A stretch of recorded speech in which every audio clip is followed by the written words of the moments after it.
ခမရတို့ထားခဲ့ပြီးတော့အခြားလူနောက်ကိုပါသွားတယ်အချိန်တစ်ခုကြာတော့ငါမားသွားတယ်ခွင့်လွတ်ပါဆိုပြီးတော့ပြန်လာတယ်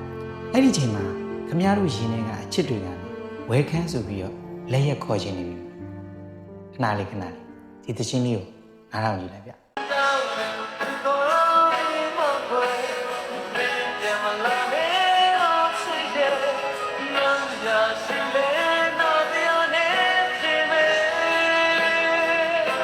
မြတ်တို့ဟာ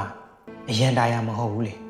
သူတို့လမ်းမေးမှာဘိန်းပေါက်နိုင်လာလဲရအောင်လေခမရတို့ကပြည်စည်းဟောင်းဆိုင်မဟုတ်ပါဘူးဗျဒီနေ့မှာတော့ပြန်လာတဲ့ EH တွေကိုဘလို့လူဆိုလို့ရှိရင်လက်ခံသိပြီလို့ဘလို့လူတွေဆိုလို့ရှိရင်တော့ဘလော့တာတောင်အားမရလို့ဖုံးမှလွတ်ပြစ်တင်တယ်လေဆိုတာကိုပြောပြပေးပါမယ်ကျွန်တော်လည်းအခါမင်းပါ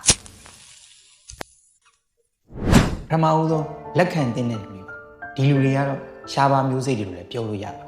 အမားကိုဝန်ခံယုံနေမဟုတ်ဘဲနဲ့ပြုပြင်ပြတဲ့သူမျိုးပါ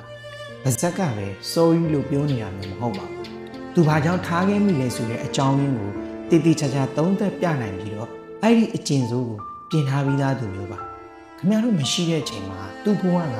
ဖျို့ဖျဲဖြစ်သွားတာမျိုးမဟုတ်ဘဲနဲ့ခင်ဗျားတို့ရဲ့တန်ဖိုးကိုတကယ်သိပြီးတော့နားလည်သွားတဲ့လူပါတချို့ကပတ်စံပြက်လို့ပြန်လာတာတချို့ကအဖုံမရှိလို့ပြန်လာတာအဲ့ဒါမျိုးမဟုတ်ဘဲနဲ့ခင်ဗျားတို့ရဲ့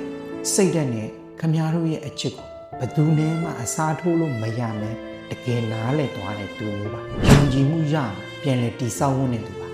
ချက်ချင်းကြီးပြန်တွဲရအောင်လို့အတင်းမတိုက်တွန်းမဲနဲ့ခမရဲ့တန်ရာတွေကြက်တဲ့အထိစိတ်ရှိလက်ရှိနဲ့ဆောင်းလိုင်းပေးနိုင်တဲ့သူဆိုလို့ရှိရင်တော့အခွင့်အရေးတစ်ခုပေးကြည့်တင်ပါတယ်ဗျ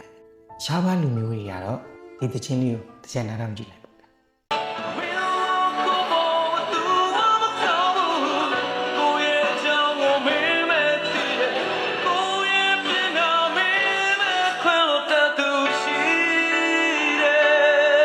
လူမျိုးပြန်လာလို့ရှိရင်တော့တကားပဲယုံနေမကောက်အောင်ခြံထဲမှာခွေးလွတ်ထားလိုက်ခဏပြစ်ထွက်သွားလိုက်ခဏပြန်လာလိုက်နေသူတို့ကခမရကိုအိမ်လိုသဘောထားတာမဟုတ်ပါဘူးဟိုတယ်ကြီးလိုမျိုးသဘောထားတာပြီးရင်ထွက်သွားမယ်ဗိုက်ဆိုင်ရင်ပြန်လာမယ်နားစရာမရှိပြန်လာမယ်ဒီတခါလက်ခံရင်နောက်တခါထွက်အောင်မှာသိကြပါတယ်ဗျသူသွားတွဲတဲ့သူကသူ့ကိုဂရုမစိုက်လို့ဒါမှမဟုတ်အစင်မပြေလို့ခမရစီပြန်လာတာမျိုးပါဒါကခမရကိုချစ်လို့ပြန်လာတာမဟုတ်ပါဘူး Dutch option မရှိတော့လို့ပါ second option စီပြန်လာတာပါခမရကအပိုပစ္စည်းမဟုတ်ဘူးဆိုတာတတိယပါဗျနောက်တစ်ယောက်ကတော့တနာအောင်လုပ်တတ်တဲ့သူဟုတ်ပြန်သွားတဲ့သူ့အမားကိုဝင်မခံမင်းနဲ့ငါမှလည်းဘလို့အခက်အခဲတွေရှိတော့ပါသူကပဲငါ့ကိုဘလို့ဖျားယောင်းသွားလို့ပါဆိုပြီးတော့စင်ကြီးပေးတတ်တဲ့သူပါကိုမားကိုတာဝန်မယူရတဲ့သူကနောက်တစ်ခါထပ်ပြီးတော့ဖောက်ပြန်ဖို့ဝင်မလေးပါအချစ်ဆိုတာခွင့်လွှတ်ခြင်းလို့ပြောကြပေမယ့်အဲ့ဒီခွင့်လွှတ်ခြင်းဟာခမရတို့ရဲ့တန်ဖိုးကိုဖျက်ဆီးမပစ်ပါစေနဲ့ဗျခမရတကယ်ချစ်တဲ့သူကခမရကိုတယောက်တည်းထားခဲ့ဖို့ဘယ်တော့မှစဉ်းစားမှာမဟုတ်ပါဘူးခမရတို့စီကိုတော့ EH တွေပြန်လာဘူးလားဗျလူမျိုးနှိမ်ထုတ်လိုက်တယ်ဒါမှမဟုတ်ဘလို့ပုံစံမျိုးနဲ့လက်ခံပြီးတော့အခုချိန်ထိဆက်သွားနေတဲ့လူတွေရှိလို့ရှိရင်လည်းခုမှမှာ